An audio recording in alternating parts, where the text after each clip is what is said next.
રાજકોટ મહાનગરપાલિકા પાસે હાલમાં જુદી જુદી એરિયાની અંદર 3500 થી 3600 જેટલા આવાસ ખાલી છે.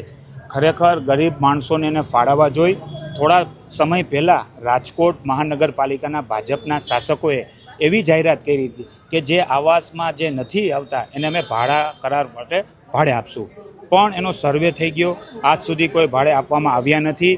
ત્યાં દારૂના અડ્ડા, ચોરીના લૂંટફાટ વૈદરી છે, લોકો દરવાજા કાઢી ગયા છે, નળ કાઢી ગયા છે. ખરેખર આમાં મોટો ભ્રષ્ટાચાર થાય એવું લાગે છે.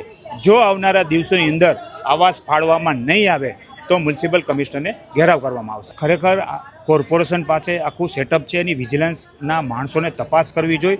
આજ સુધી ક્યાંય પણ તપાસ નથી થતી.